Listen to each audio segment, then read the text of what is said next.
राधे राधे कृष्ण कन्हैया, गोपाल प्यारो मुरली बजैया। पूज्य श्री बाबा महाराज के चरणों में अनंत वंदना हम लोग करते हैं। ठाकुर श्री राधा मानविहारी लाल जी, पूज्य पंडित जी महाराज के चरणों की वंदना प्रणाम निवेदन करते हैं। और अति संकोच भी पूज्य बाबा के समक्ष क्या बोल सकते हैं। यह भी एक अनुपम पूज्य बाबा के चरणों में बैठ कर के बोलने का जो अवसर, तो ये एक अनुपम हृदय का विषय भी है। और पूज्य बाबा की कृपा से निरंतर पोषण हो रहा है यहाँ पर सभी भक्तों का, सभी वैष्णवों का। और ऐसा अद्भुत निर्माण बाबा आपके वात्सल्य से हो रहा है। पूज्य मुरली जी के अंतःकरण का अद्भुत निर्माण, उनकी सरलता, उनका वैदुष्य, उनका त्याग हम सभी के लिए प्रेरणा का विषय बना हुआ है। उन्हीं का अनुसरण श्री जी कर रही हैं। उनका भी अद्भुत त्याग और सरलता का दर्शन होता है। बाबा, ये सब आपकी कृपा का चमत्कार है। ये सभी देवियाँ अपने आप में समर्थ हैं, सक्षम हैं आपके वात्सल्य से। गौशाला का इतना बृहद विस्तार, कोई नास्तिक व्यक्ति भी है जो श्री ठाकुर जी को नहीं मानता है, ठाकुर जी की कृपा के प्रति जिसका विश्वास नहीं है, ऐसा नास्तिक व्यक्ति भी जब गौशाला में प्रवेश करता है और वहाँ की बृहद व्यवस्था का जब दर्शन करता है और अद्भुत गौमाता की सेवा का दर्शन करता है, तो ऐसा नास्तिक व्यक्ति भी यह कहने के लिए बाध्य हो जाता है कि यहाँ पर प्रत्यक्ष श्री जी की कृपा है। कोई न कोई अचिंत्य शक्ति है जो इस कार्य का संचालन कर रही है। किसी भी लौकिक शक्ति की इतनी सामर्थ्य नहीं है, किसी व्यक्ति की इतनी सामर्थ्य नहीं है कि इतनी बृहद व्यवस्था का इतना सविधि विधिपूर्वक कोई संचालन कर सके।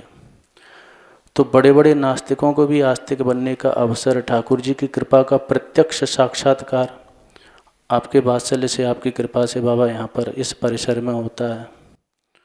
तो आप निरंतर आपके वात्सल्य से पोषण होता रहे, बस यही प्रार्थना है बाबा। और कथा के क्रम में जैसे पूज्य बाबा श्रवण कराए अरूप गोस्वामी जी, सनातन गोस्वामी जी का दिव्य चरित्र, उसी प्रकार से पूज्य श्री बाबा महाराज की वाणी में ही श्री माधवेंद्र पुरी जी का चरित्र इसी प्रकार से श्रवण करने को प्राप्त होता है।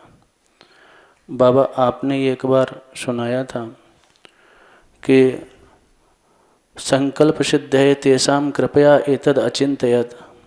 किसी भक्त के हृदय में यद्यपि किसी भी प्रकार की कामना, लौकिकी या पारलौकिकी, किसी भी प्रकार की कामना नहीं होती है, अन्याभिलाषिता शून्यम सर्वथा उसका अंतःकरण होता है। न कामक क्रोध बीजानाम यस्य चेतसि संभवः वासुदेवैक निलयः सवै भागवतोत्तमः। ऐसा उसका अंतःकरण होता है। तथापि कभी कोई पारमार्थ की कामना का चित्त में उदय होता है तो श्री ठाकुर जी निरंतर तत्पर रहते हैं उसके उस संकल्प को पूर्ण करने के लिए, उसको साकार करने के लिए। जैसे रूप गोस्वामी जी, सनातन गोस्वामी जी के ऊपर कृपा किए, संकल्प सिद्ध है तेषाम, भागवत जी में भी स्मरण किया है, कृपया एतद अचिंतयत। इसी प्रकार से माधवेंद्र पुरी जी के चरित्र का स्मरण होता है। माधवेंद्र पुरी जी श्री महाप्रभु चैतन्य देव जी के दादा गुरु जी, और अब जब उधर उड़ीसा की यात्रा पर गए तो वहाँ पर गोपीनाथ जी का दर्शन किया। अद्भुत दर्शन था वहाँ पर। उसी दर्शन की बेला में वहाँ पर विशेष पद्धति से किसी खीर का निर्माण होता है। बड़े लाड़ से वहाँ के पुजारी जी और अन्य जो भक्त वैष्णव थे श्री गोपीनाथ जी की सेवा करते थे। तो विशेष पद्धति से उस खीर का निर्माण करके और वो श्री गोपीनाथ जी को अर्पित की जाती थी। श्री माधवेंद्र पुरी जी ने जब दर्शन किया, अयाचक वृत्ति से विराजमान रहते थे, याचना नहीं करते थे, कहीं भी सहज में जो उपलब्ध हो जाता था स्वीकार कर लेते थे। तो वहाँ पर जब दर्शन किया गोपीनाथ जी का और वो 8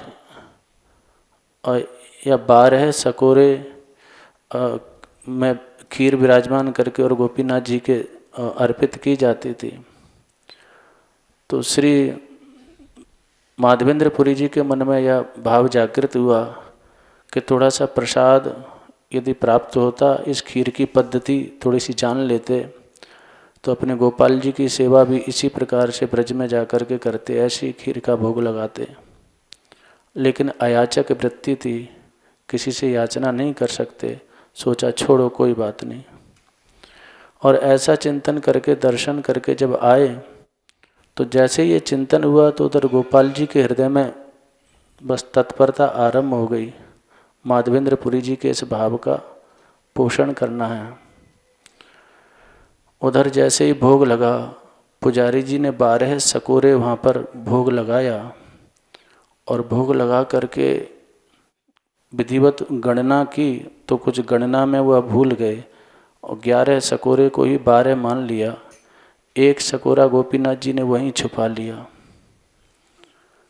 इधर माधवेंद्र पुरी जी, रात्रि का समय था और यहाँ किसी लता भवन में विराजमान होकर के श्री जी ठाकुर जी का स्मरण कर रहे थे।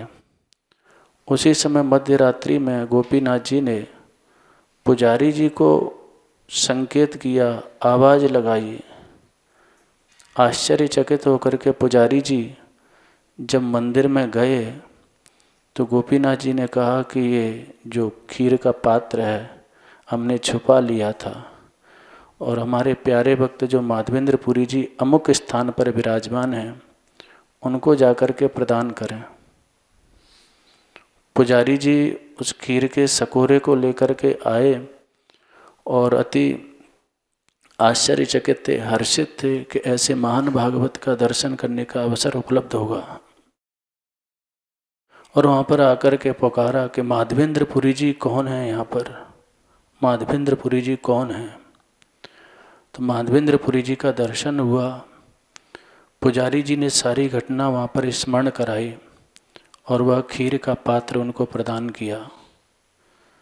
जैसे वो सारी घटना माधवेंद्र पुरी जी ने सुनी तो ऐसा दिव्य प्रेम का वेग उनके हृदय में उमड़ा और नेत्रों से जो निरंतर अश्रु प्रवाह होने लग गए।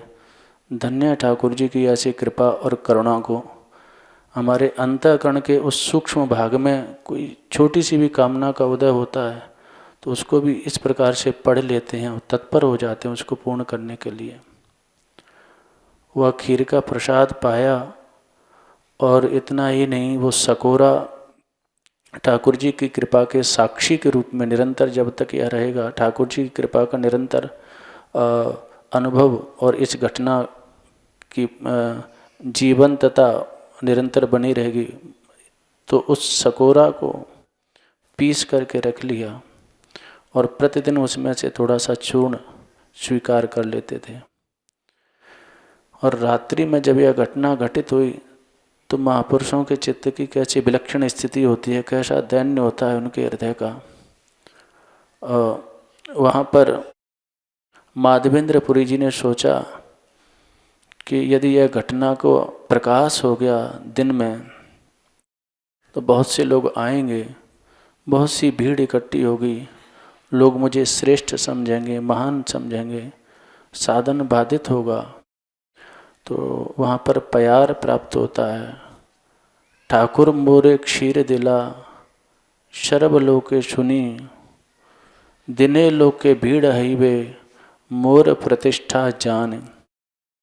स्वयं गोपीनाथ जी ने मेरे लिए यह खीर का सकोरा चुराया, यदि इसको लोग जानेंगे तो बहुत फिर मेरी प्रतिष्ठा का प्रकाश होगा। तो क्या करूं? तो यही भय रात्रि शेषे चलिला श्रीपुरी से स्थाने गोपीनाथे दंडवत करी। इस भय से प्रतिष्ठा सा दृष्टा, इस भय से उसी स्थान से वहीं से गोपीनाथ जी को प्रणाम करके और मध्य रात्रि में वहाँ से वृंदावन की ओर उन्होंने प्रस्थान किया। तो यह घटना, यह कथा पूज्य श्री बाबा महाराज के मुखारबंद से श्रवण करने को प्राप्त हुई। इसी बिंदु पर जैसे सनातन गोस्वामी जी और रूप गोस्वामी जी के साथ में घटना घटित होती है, तो श्री ठाकुर जी निरंतर उस भाव को पूर्ण करने के लिए तत्पर रहते हैं। और महापुरुषों की चरण सन्निधि में बैठ करके सबसे बड़ा लाभ यह होता है कि इस विश्वास की दृढ़ता और इसकी पुष्टि प्राप्त होती है। बस श्री जी कृपा करें, पूज्य श्री बाबा महाराज निरंतर ऐसी कृपा करें, उनका वात्सल्य वर्षण होता रहे। ठाकुर जी, श्री जी, वैष्णवों के संतों के चरणों में हम लोग निरंतर रतिमान होते रहें, हमारा प्रेम बढ़ता रहे, अनात्म पथ से सर्वथा हम लोग विरत होते रहें। ऐसी पूज्य श्री बाबा महाराज निरंतर कृपा करते रहें और उनके वात्सल्य से हम लोग निरंतर पुष्ट होते रहें, यही प्रार्थना है। जय श्री राधे।